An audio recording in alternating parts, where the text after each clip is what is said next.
The Urantia Book, Section 4, The Life and Teachings of Jesus, paper 171. On the way to Jerusalem, the day after the memorable sermon on the kingdom of heaven, Jesus announced that on the following day he and the apostles would depart for the Passover at Jerusalem, visiting numerous cities in southern Perea on the way. The address on the kingdom and the announcement that he was going to the Passover set all his followers to thinking that he was going up to Jerusalem to inaugurate the temporal kingdom of Jewish supremacy. So here you can clearly state that the apostles, disciples and followers of Jesus, despite his in-depth sermon about the, between quotation marks, kingdom of heaven, still did not get the message. And to be very honest, even after his resurrection, they still did not understood what Jesus had taught them. And they were still convinced that he shortly would come back to install this kingdom and make the Jewish nation the nation above all nations, and all the Jewish people above all the peoples of the world. No matter what Jesus said about the non-material character of the so-called kingdom, he could not wholly remove from the minds of his Jewish hearers the idea that the Messiah was to establish some kind of nationalistic government with headquarters at Jerusalem. This idea of this Messiah as the Jewish Sanhedrin, rabbis, Pharisees, Sadducees, scribes and priests had in mind and had taught their fellow brethren for generation after generation was so deeply rooted that it was not taken, Jesus was not able to take that root out of their minds. And to be very precise, unto the day of today, many are still thinking that Jesus comes back tomorrow at 12 o'clock, takes over Israel, places Israel as the nation above all nations, and the Israelite people above all the peoples. Well, this is a deep wish that they keep in their hearts for more than 2,000 of years. And still it is not done, and still you can see the stubbornness of this program, this belief that is so deeply rooted that still a huge group of Jewish people still do not want to let go of this idea that this so-called, between quotation marks, kingdom of heaven is not a material kingdom. It is a spiritual kingdom, and this spiritual kingdom is in our hearts. It should be formed in our hearts in the first place.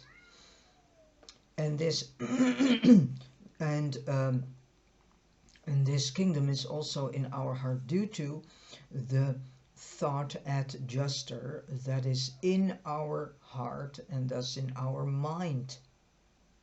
So God is already here, God is already with us, and we need to see that this between quotation marks kingdom of heaven is something that is spiritual, that needs to be built up within us and then reflect back, being reflected into the outer, so that the outer is a reflection, a projection of the inner. So we build up this inner spiritual kingdom of heaven in ourselves by allowing God to work in us and through us. And if this kingdom, between quotation marks, kingdom of heaven, is realized in us, then it will be projected in the material, in the outer. And so the outer surrounding, the outer world, will then reflect and mirror this kingdom that we have created in our hearts.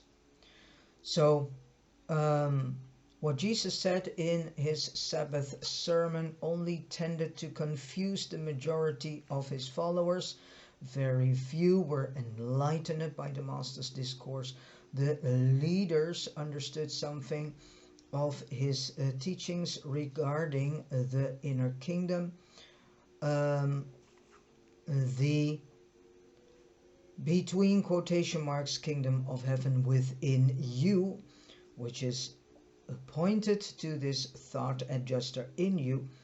Also, is this referring to the 7 adjutant mind spirits that we have, as well as the Holy Spirit and the Spirit of Truth, as well as the Eternal Son and the Infinite Spirit that is all with us.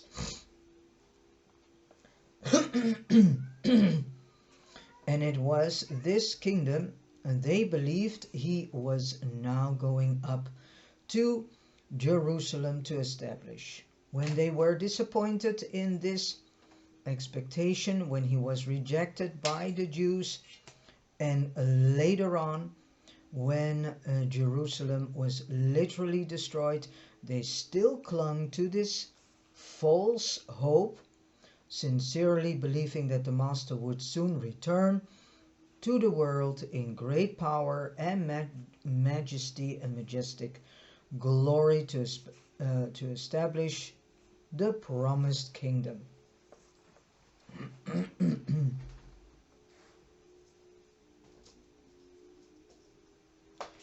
But he did not so. And he's still not coming back. Why? Because we are not the ones who can demand Jesus' return. It's all up to Jesus himself. It was on this Sunday afternoon that Salome, the mother of James and John Zebedee, came to Jesus with her 2 apostle sons, and in the manner of approaching an oriental potentate, sought to have Jesus promise in advance to grant whatever request she might make. But the Master would not promise. Instead, he asked her, "What do you want me to do for you?" Then this woman, Salome, the mother of James and John Zebedee, answered, "Master, now that you are going up to Jerusalem to establish the kingdom, I would ask you in advance to promise me that these my sons shall have honor with you to sit, the one to sit on your right hand, and the other to sit on your left hand in your kingdom." When Jesus heard Salome's request, he said, "Woman, you know not what you ask." And then, looking straight into the eyes of the 2 honor-seeking apostles, he said, "Because I have long known and loved you, because I have even lived in your mother's house, because Andrew has assigned you to be with me at all times, therefore do you permit your mother to come to me secretly, making this unseemly request. But let me ask you, are you able to drink the cup I am about to drink?" And without a moment for thought, James and John answered, "Oh yes, Master, we are able." Said Jesus, "I am saddened that you know not why we go up to Jerusalem.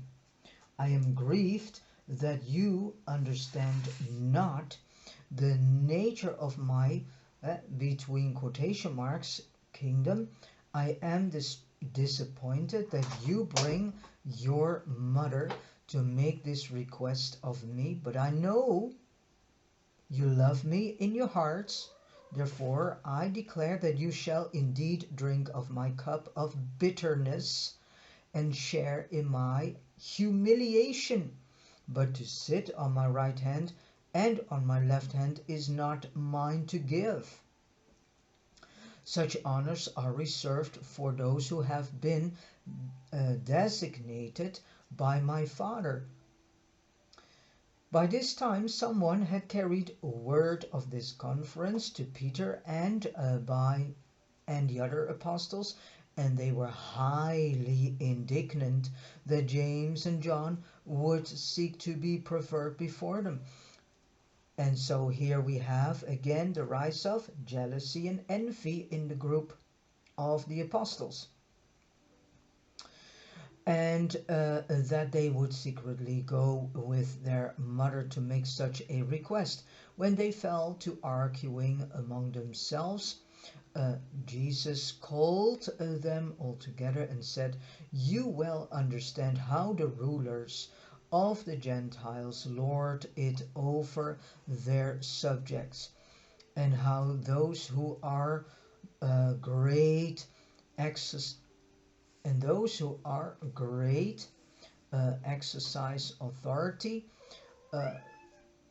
but it shall not be so in the kingdom of heaven. Whosoever would be great among you, let him first become your servant."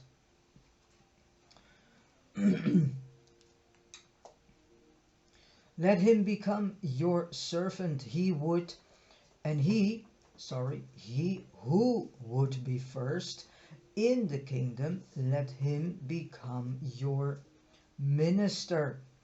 I declare to you that the Son of Man came not to be ministered to, but to minister. And I now go up to Jerusalem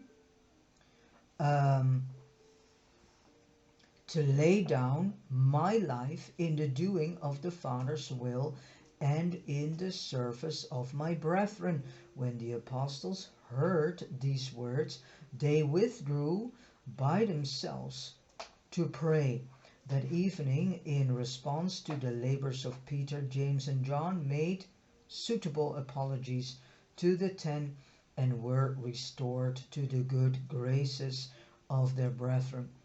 In asking for places on the right hand and on the left hand of Jesus at Jerusalem, the sons of Zebedee little realized that in less than 1 month their beloved teacher would be hanging on a Roman cross with a dying thief on one side and another transgressor on the other side. And their mother, who was present at the crucifixion, well remembered the foolish request she had made of Jesus at Perea regarding the honors she so unwisely sought for her apostle sons. 1. The departure from Perea. On the forenoon of Monday, March the 13th, Jesus and his 12 apostles took final leave of the Perea encampment, starting south on their tour of the cities of southern Perea, where Abner's associates were at work. They spent more than 2 weeks visiting among the 70 and then went directly to Jerusalem for the Passover. When the Master left Perea, the disciples encamped with the apostles, about 1,000 in number, followed after him. About 1/2 of this group left him at the Jordan ford on the road to Jericho. When they learned he was going over to Heshbon, and after he had preached the sermon on, between quotation marks, counting the cost. They went on up to Jerusalem, while the other half followed him for 2 weeks, visiting the towns in southern Perea.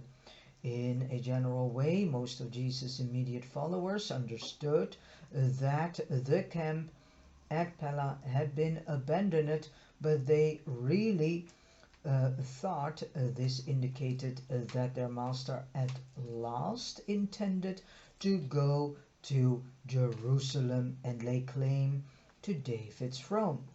A large majority of his followers never were able to grasp any other concept of the, between quotation marks, kingdom of heaven. No matter what he taught them, they would not give up this Jewish idea of the kingdom.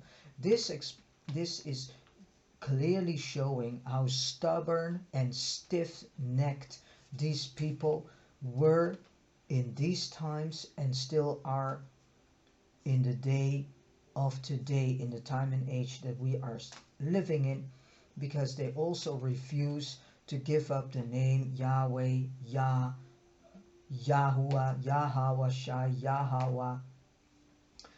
They still refuse to give that up and just call God God, or Father, or Father of lights, the great upholder.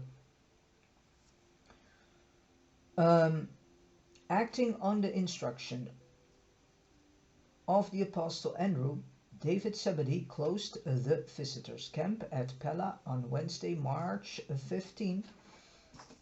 At this time, almost 4,000 visitors were in residence, and this does not include the 1,000 and more persons who sojourned with the apostles at what was known as the teachers' camp, and who went south with Jesus and the 12. Much as David disliked to do it, he sold the entire equipment to numerous buyers and proceeded with the funds to Jerusalem, subsequently turning the money over to Judas Iscariot. David was present in Jerusalem during the tragic last week, taking his mother back with him to Bethsaida after the crucifixion. While awaiting Jesus and the apostles, David stopped with Lazarus at Bethany and became tremendously agitated by the manner in which the Pharisees had begun to persecute and harass him, Lazarus, since his resurrection. Andrew had directed David to discontinue the messenger service, and this was construed by all as an indication of the early establishment of the kingdom at Jerusalem. David found himself without a job, and he had about decided to become the self-appointed defender of Lazarus, when presently the object of his indignant solicitude fled in haste to Philadelphia. Accordingly, some time after the resurrection and also after the death of his mother, David betook himself to Philadelphia, having first assisted Martha and Mary in disposing of their real estate, and there, in association with Abner and Lazarus, he spent the remainder of his life becoming the financial overseer of all those large interests of the kingdom which had their center at Philadelphia during the lifetime of Abner. And David Zebedee, I think he was married with one of the sisters of Jesus, known also as Joshua ben Joseph, which was Ruth.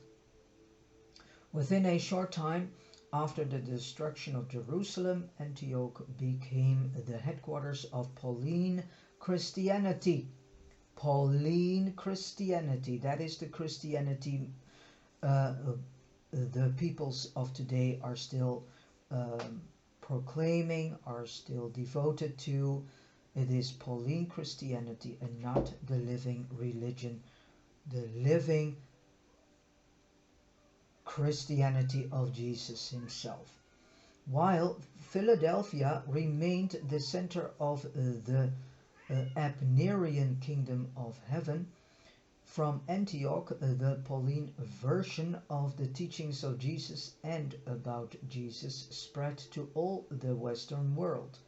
From Philadelphia, the missionaries of the Abnerian version of the kingdom of heaven spread throughout Mesopotamia and Arabia until the later times, when these unpromising emissaries of the teachings of Jesus were overwhelmed by the sudden rise of Islam.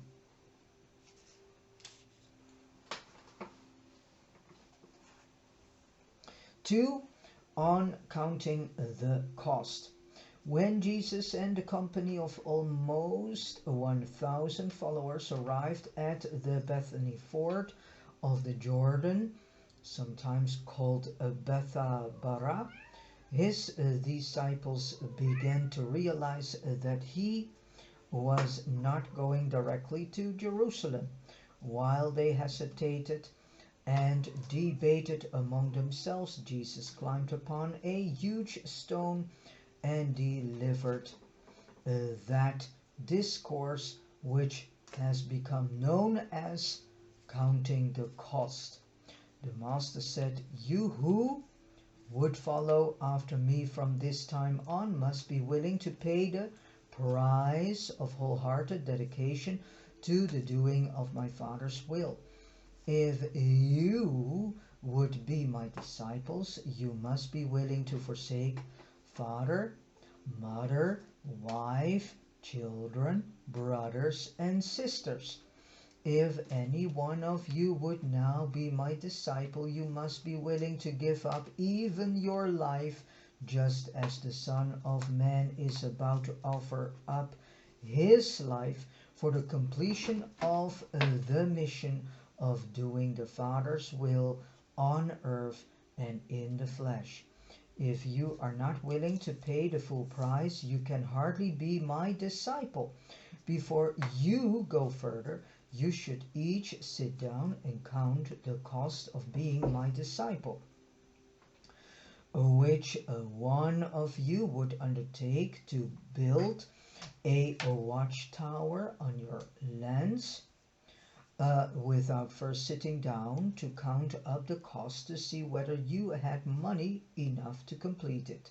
If you fail thus to reckon the cost after you have laid the foundation, you may discover that you are unable to finish that which you have begun, and therefore will all your neighbors mock you, saying, "Behold, this man began to build, but was unable to finish his work." Again, what king, when he prepares to make war upon another king, does not first sit down and take counsel as to whether he will be able, with 10,000 men, to meet him who comes against him with 20,000?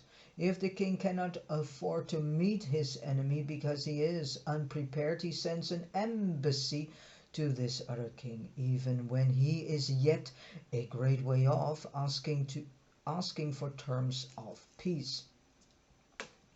Now then, must each of you sit down and count the cost of being my disciple. From now on, you will not be able to follow after us, listening to the teaching and beholding the works. You will be required to face bitter persecutions and to bear witness for this gospel in the face of crushing disappointment. If you are unwilling to renounce all that you are and to dedicate all that you have, then are you unworthy to be my disciple. If you have already conquered yourself within your own heart, you need have no fear of that outward victory which you must which you must presently gain when the Son of Man is rejected by the chief priests and the Sadducees, and is given into the hands of mocking unbelievers. Now, should you examine yourselves to find out your motive for being my disciple. If you seek honor and glory, if you are worldly minded, you are like the salt when it has lost its savor or savor. And when that which is valued for its saltiness has lost its savor, wherewith shall it be seasoned? Such a condiment is useless. It is fit only to be cast out among the refuse. Now have I warned you to turn back to your homes in peace, if you are not willing to drink with me the cup which is being prepared.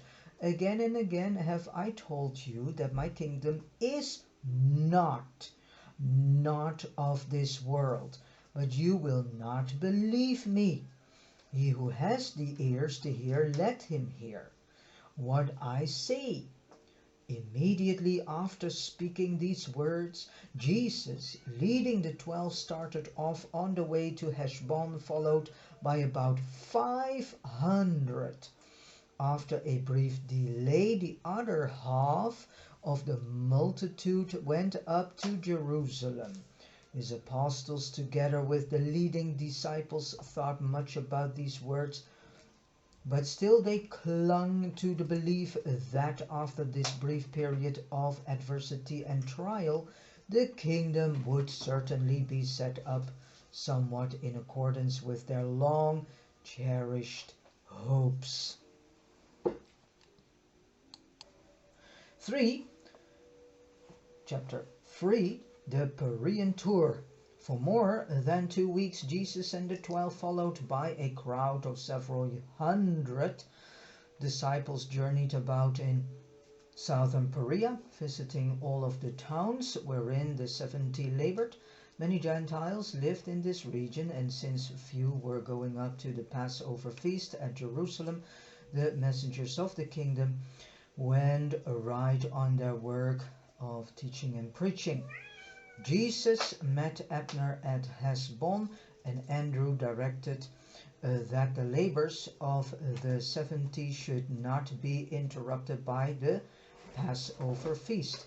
Jesus advised that the messengers should go forward with their work in complete disregard of what was about to happen at Jerusalem. He also counseled Abner to permit the women's corps, at least such as desired, to go to Jerusalem for the Passover. And this was the last time Abner ever saw Jesus in the flesh. From that moment on, Abner was actually more and more into being busy with bringing out the teachings of Jesus in the East and in Mesopotamia and so on. So his farewell to Abner was, "My son, I know you will be true to the kingdom, and I pray the Father to grant you wisdom, that you may love and understand your brethren." As they traveled from city to city, large numbers of their followers deserted to go on to Jerusalem, so that by the time Jesus started for the Passover, the number of those who followed along with him day by day had dwindled to less than 200. So many were fallen off. The apostles understood that Jesus was going to Jerusalem for the Passover, and they knew that the Sanhedrin had broadcast a message to all Israel that he had been condemned to die, and directing that anyone knowing his whereabouts should inform the Sanhedrin. And yet, despite all this, they were not so alarmed as they had been when he had announced to them in Philadelphia that he was going to Bethany to see Lazarus. And this change of attitude from that of intense fear to a state of hushed expectancy was mostly because of Lazarus' resurrection. They had reached the conclusion that Jesus might, in an emergency, assert his divine power and put to shame his enemies. This hope, coupled with their more profound and mature faith in the spiritual supremacy of their master, accounted for the outward courage displayed by his immediate followers, who now made ready to follow him into Jerusalem in the very face of the open declaration of the Sanhedrin that he must die. The majority of the apostles and many of his inner disciples did not believe it possible for Jesus to die, believing that he was the resurrection and the life, regarded him as immortal and already triumphant over death. Point 4, teaching at Livias. On Wednesday evening, March 29, Jesus and his followers encamped at Livias on their way to Jerusalem after having completed their tour of the cities of southern Perea. It was during this night at Livias that Simon Zelotes and Simon Peter, having conspired to have delivered into their hands at this place more than 100 swords, received and distributed these arms to all who would accept them, and wear them concealed beneath their cloaks. Simon Peter was still wearing his sword on the night of the Master's betrayal in the garden, early on Thursday morning before the others were awake. Jesus called Andrew and said, "Awaken your brethren, I have something to say to them." Jesus knew about the swords and which of his apostles had received and were wearing these weapons, but he never disclosed to them that he knew such things. When Andrew had aroused his associates and they had assembled off by themselves, Jesus said, "My children, you have been with me a long while, and I have taught you much that is needful for this time. But I would now warn you not to put your trust in the uncertainties of the flesh, nor in the frailties of man's defense against the trials and testing which lie ahead of us. I have called you apart here by yourselves, that I may once more plainly tell you that we are going up to Jerusalem, where you know the Son of Man has already been condemned to death. Again am I telling you that the Son of Man will be delivered into the hands of the chief priests and the religious rulers, that they will condemn him and then deliver him into the hands of the Gentiles. And so will they mock the Son of Man, even spit upon him and scourge him. And they will deliver him up to death, and when they kill the Son of Man, Be not dismayed, for I declare that on the third day he shall rise. Take heed to yourselves, and remember that I have forewarned you. Again were the apostles amazed and stunned, but they could not bring themselves to regard his words as literal.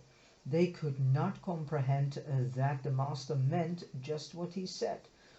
They were so blinded by their persistent belief in the temporal kingdom on earth with headquarters at Jerusalem that they simply could not and would not permit themselves to accept Jesus' words as literal. They pondered all that day as to what the Master could mean by such strange pronouncements. But none of them dared to ask him a question concerning these statements, not until after his death did these bewildered apostles wake up to a certain point to the certain realization that the Master had spoken to them plainly and directly in anticipation of his crucifixion. It was here at Livias, just after breakfast, that certain friendly Pharisees came to Jesus and said, "Flee in haste from these parts, for Herod, just as he sought John, now seeks to kill you. He fears an uprising of the people and has decided to kill you. We bring you this warning that you may escape." And this was partly true. The resurrection of Lazarus frightened and alarmed Herod, and knowing that the Sanhedrin had dared to condemn Jesus even in advance of a trial, Herod made up his mind either to kill Jesus or to drive him out of his domains. He really desired to do the latter, since he so feared him that he hoped he would not be compelled to execute him. When Jesus heard what the Pharisees had to say, he replied, "I well know about Herod and his fear of this gospel of the kingdom, but mistake not, he would much prefer that the Son of Man go up to Jerusalem to suffer and die at the hands of the chief priests. He is not anxious, having stained his hands with the blood of John, to become responsible for the death of the Son of Man. So go you and tell that fox that the Son of Man preaches in Perea today, tomorrow goes into Judea, and after a few days will be perfected in his mission on earth and prepared to ascend to the Father." Then turning to his apostles, Jesus said, "From olden times the prophets have perished in Jerusalem, and it is only befitting that the Son of Man should go up to the city of the Father's house to be offered up as the prince of human bigotry, and as the result of religious prejudice and spiritual blindness. O Jerusalem, Jerusalem, which kills the prophets and stones the teachers of truth. How often would I have gathered your children together, even as a hen gathers her own brood under her wings, but you would not let me do it. Behold, your house is about to be left to you desolate. You will many times desire to see me, but you shall not. You will then seek, but not find me." And when he had spoken, he turned to those around him and said, "Nevertheless, let us go up to Jerusalem to attend the Passover and do that which becomes us in fulfilling the will of the Father in heaven." It was a confused and bewildered group of believers who this day followed Jesus into Jericho. The apostles could discern only the certain note of final triumph in Jesus' declarations regarding the kingdom. They just could not bring themselves to that place where They were willing to grasp the warnings of the impending setback.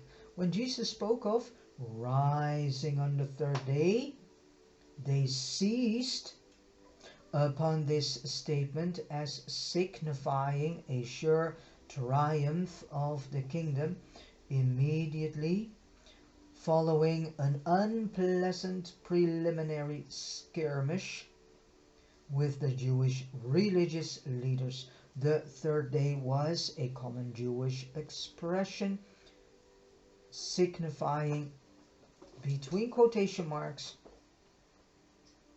presently or soon thereafter.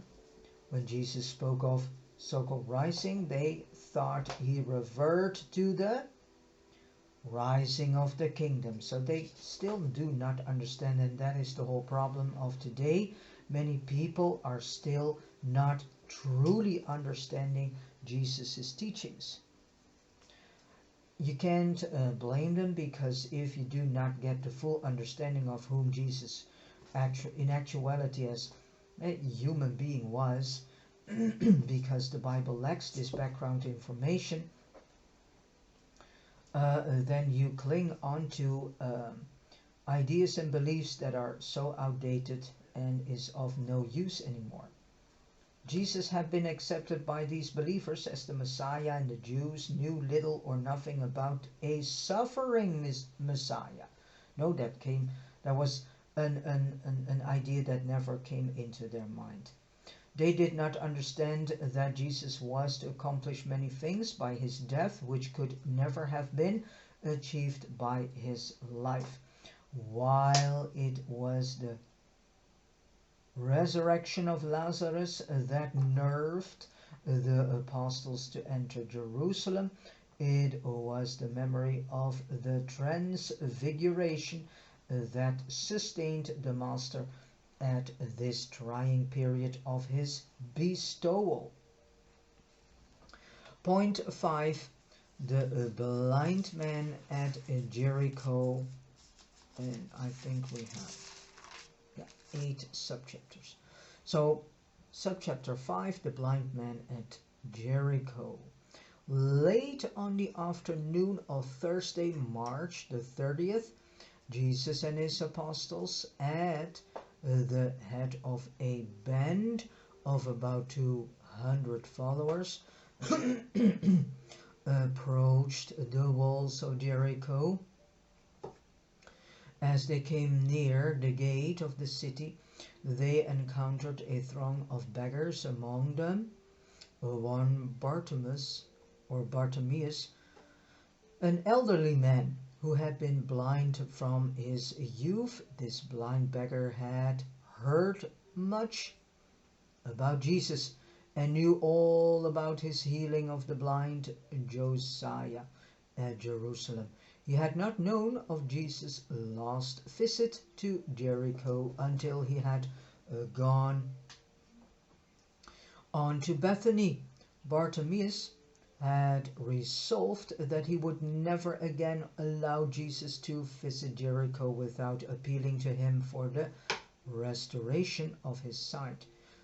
News of Jesus' approach had been heralded throughout Jericho, and hundreds of the inhabitants flocked forth to meet him. When this great crowd came back, escorting the Master into the city, Bartimaeus, hearing the heavy tramping of the multitude, knew that something unusual was happening, and so he asked those standing near him what was going on. And one of the beggars replied, Jesus of Nazareth is passing by. When Bartimaeus heard that Jesus was near, he lifted up his voice and began to cry aloud, Jesus, Jesus, have mercy upon me. And as he continued to cry louder and louder, some of those near to Jesus went over and rebuked him, requesting him to hold his peace, but it was of no avail. He cried only the more and the louder. Say no to a child, and what does it do? It does exactly the things that you do not want the child to do. No always has an opposite effect. And what is interesting, although the apostles and disciples and followers of Jesus who were for a long time with him still were not in brotherly love toward their fellow brethren. They still were rebuking people whom were crying and shouting out loud to Jesus for help. So this is interesting to see this also in this story. When Jesus heard the blind man crying out, he stood still, and when he saw him, he said to his friends, "Bring the man to me." And then they went over to Bartimaeus, saying, "Be of good cheer, come with us, for the Master calls for you." When Bartimaeus heard these words, he threw aside his cloak, springing forward toward the center of the road, while those near by guided him to Jesus. Addressing Bartimaeus, Jesus said, "What do you want me to do for you?" Jesus said most of the times, "What do you want me to do for you?" or "How can I be of help to you?" or "How can I help you?" Not "What can I do for you?" but more "What is it? How can I help you? How can I support you?" Then answered the blind man, "I would have my sight restored." And when Jesus heard this request and saw his faith, he said, "You shall receive your sight. Go your way, your faith has made you whole." Immediately he received his sight, and he remained near Jesus, glorifying God, until the Master started on the next day for Jerusalem, and then he went before the multitude, declaring to all how his sight has been restored in Jericho. Point 6. The visit to Zacchaeus. When the Master's procession entered Jericho, it was nearing sundown, and he was minded to abide there for the night. As Jesus passed by the customs house, Zacchaeus, the chief publican or tax collector, happened to be present, and he much desired to see Jesus. This publican was very rich, and had heard much about this prophet of Galilee. He had resolved that he would see what sort of a man Jesus was the next time he chanced to visit Jericho. Accordingly, Zacchaeus sought to press through the crowd, but it was too great, and being short of stature, he could not see over their heads, and so the chief publican followed on with the crowd until they came near the center of the city and not far from where he lived. When he saw that he would be unable to penetrate the crowd, and thinking that Jesus might be going right on through the city without stopping, he ran on ahead and climbed up into a sycamore tree whose spreading branches overhung the roadway. He knew that in this way he could obtain a good view of the Master as he passed by. And he was not disappointed, for as Jesus passed by, he stopped and, looking up at Zacchaeus, said, "Make haste, Zacchaeus, and come down, for tonight I must abide at your house." And when Zacchaeus heard these astonishing words, he almost fell out of the tree in his haste to get down. And going up to Jesus, he expressed great joy that the Master should be willing to stop at his house. They went at once to the home of Zacchaeus, and those who lived in Jericho were much surprised that Jesus would consent to abide with the chief publican, even while the Master and his apostles lingered with Zacchaeus before the door of his house. One of the Jericho Pharisees, standing nearby, said, "You see how this man has gone to lodge with a sinner, an apostate son of Abraham, who is an extortioner and a robber of his own people." Well, in this case, I would say the Pharisees needed to look upon themselves too. If you say such a thing about another person, you say it also for yourself. And when Jesus heard this, he looked down at Zacchaeus and smiled. Then Zacchaeus stood up and stood upon a stool and looked down. Stood upon the stool and said to Jesus, and said to the crowd, better said, "Men of Jericho, hear me. I may be a publican and a sinner, but the great teacher has come to abide in my house, and before he goes in, I tell you that I am going to bestow 1/2 of all my goods upon the poor, and beginning tomorrow, if I have wrongfully exacted aught from any man, I will restore fourfold. I am going to seek salvation with all my heart and learn to do righteousness in the sight of God." When Zacchaeus had ceased speaking, Jesus said, "Today has salvation come to this home, and you have become indeed a son of Abraham." And turning to the crowd assembled about them, Jesus said, "And marvel not at what I say, nor take offense at what we do. For I have all along declared that the Son of Man has come to seek and to save that which is lost." They lodged with Zacchaeus for the night. On the morrow they arose and made their way up the road of robbers to Bethany on their way to Passover at Jerusalem.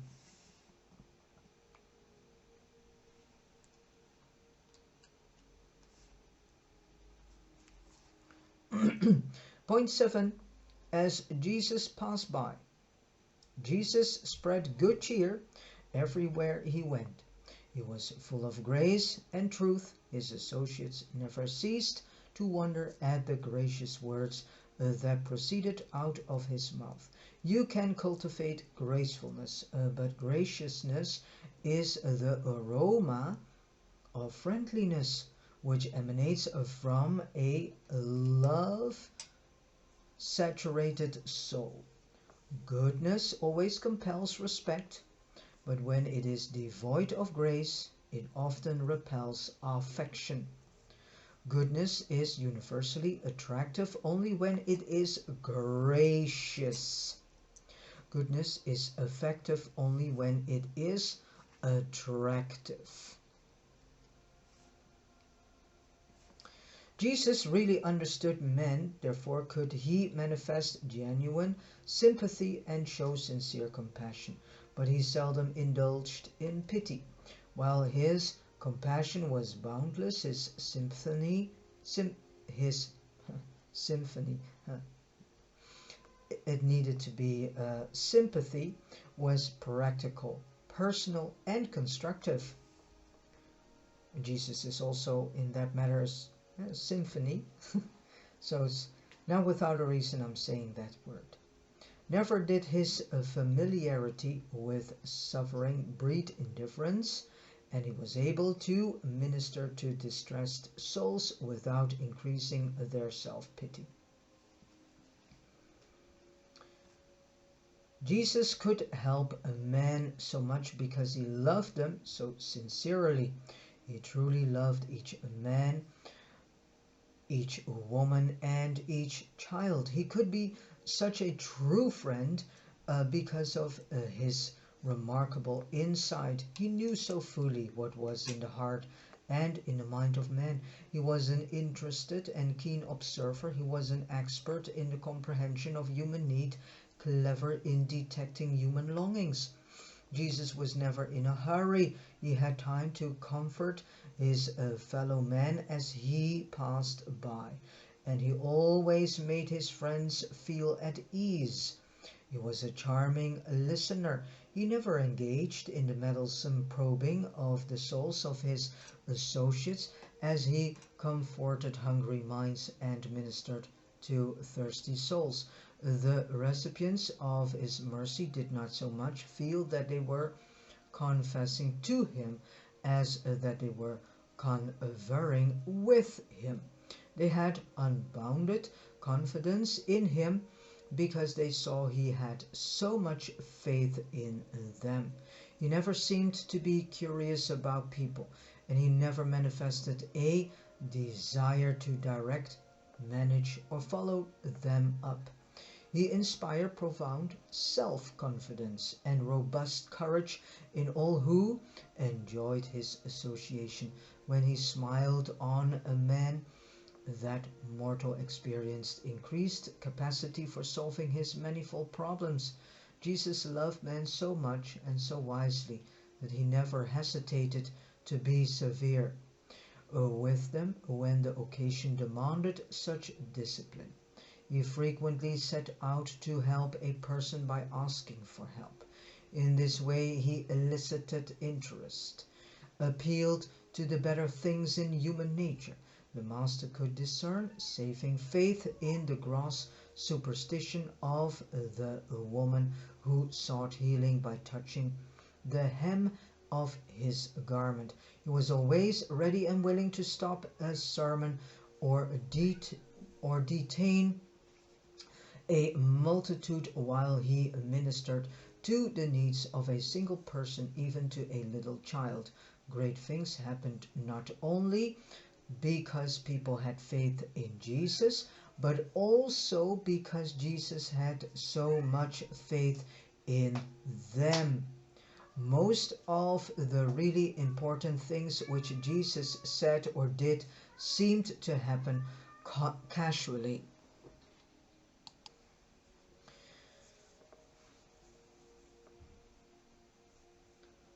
As he passed by, there was so little of the professional, the well-planned, or the premeditated in the Master's earthly ministry. He dispensed health and scattered happiness, naturally and gracefully as he journeyed through life. It was literally true. He went about doing good.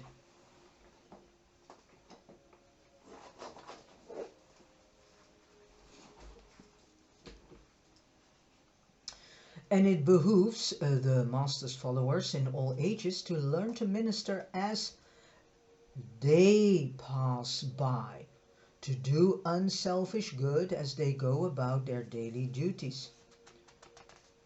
And then point 8. Parable of the pounds. They did not start from Jericho until near noon, since they sat up late the night before while Jesus taught Zacchaeus and his family the gospel of the kingdom.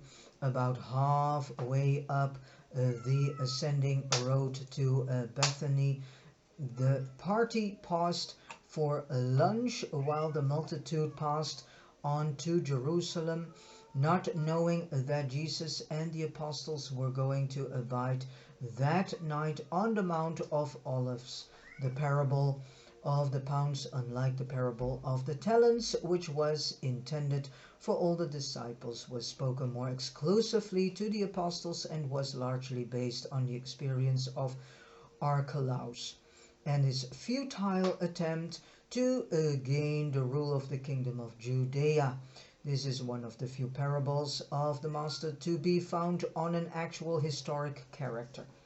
It was not strange that they should have had Archelaus in mind, inasmuch as the house of Zacchaeus in Jericho was very near the ornate palace of Archelaus, and his aqueduct ran along the road by which they had departed from Jericho. Jesus said, "You think that the Son of Man goes up to Jerusalem to receive a kingdom? But I declare to you that you are doomed to disappointment." So again, he is telling them that this kingdom shall not come, because it's not an earthly kingdom, it is a spiritual kingdom. Do you not remember about a certain prince who went into a far country to receive for himself a kingdom, but even before he could return, the citizens of his province, who in their hearts had already rejected him, sent an embassy after him, saying, "We will not have this man to reign over us." As this king was rejected in the temporal rule, so is the Son of Man to be rejected in the spiritual rule. Again, I declare that my kingdom is not of this world. But if the Son of Man had been accorded the spiritual rule of his people, he would have accepted such a kingdom of men's souls, and would have reigned over such a dominion of human hearts. Notwithstanding that they reject my spiritual rule over them, I will return again to receive from others such a kingdom of spirit as is now denied me.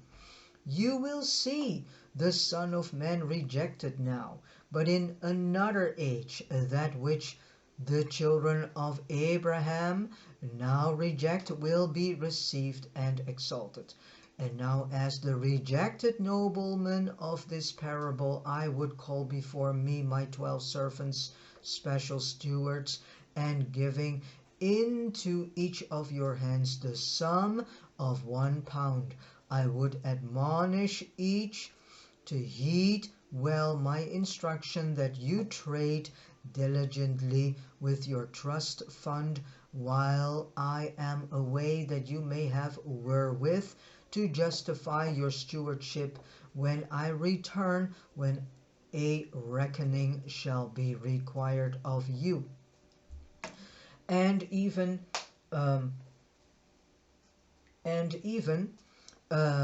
if this rejected son should not return, another son will be sent to receive this kingdom, and this son will then send for all of you to receive your report of stewardship and to be made glad by your gains.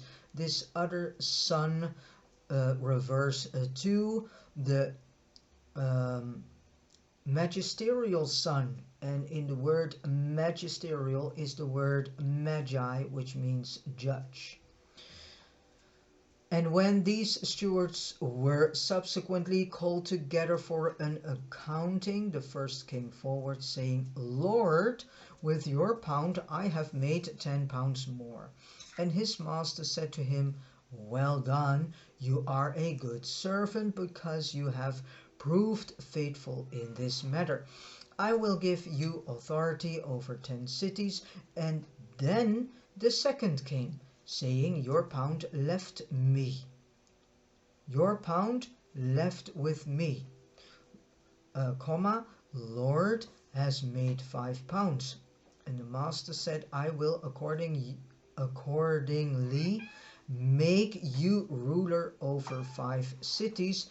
And so on down through the others, until the last of the servants, on being called to account, reported, "Lord, behold, here is your pound, which I have kept safely done up in this napkin. And this I did because I feared you. I believed that you were unreasonable, seeing that you take up where you have not laid down, and that you seek to reap where you have not sown."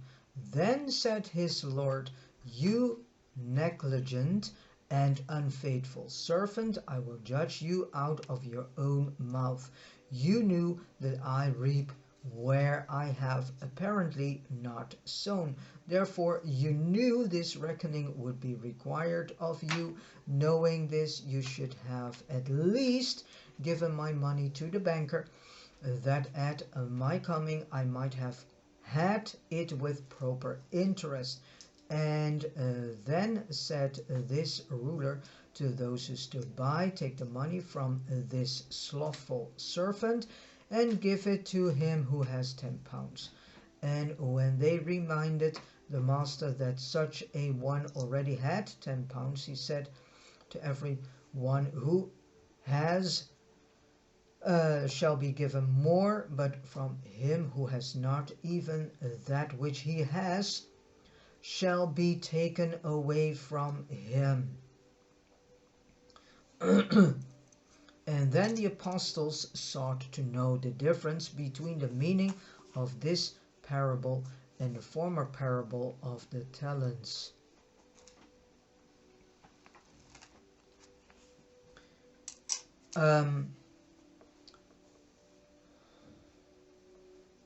But Jesus would only say in answer to their many questions, ponder well these words in your hearts, while each of you finds out their true meaning. It was Nathanael who so well taught the meaning of these two parables in the after years, summing up his teachings in these conclusions. 1. Ability is the practical measure of life's opportunities. You will never be held responsible for the accomplishment of that which is beyond your abilities. 2. Faithfulness is the unerring measure of human trustworthiness. He who is faithful in little things is also likely to exhibit faithfulness in everything, consistent with his endowments.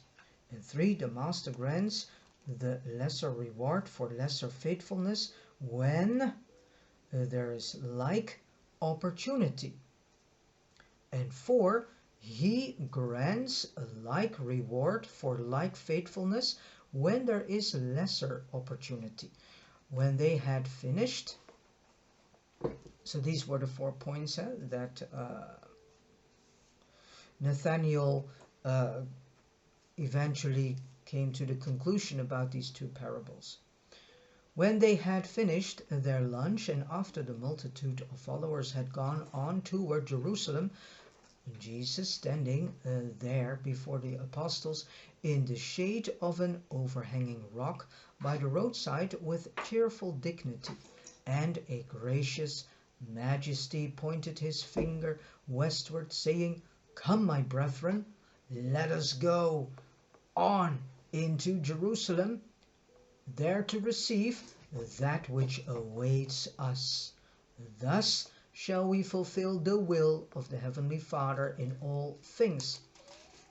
And so Jesus and his apostles resumed this, the Master's last journey to Jerusalem, in the likeness of the flesh of a mortal man. And with this said, I have come to the end of reading paper 171. Thank you for listening to this audio video, and God bless you.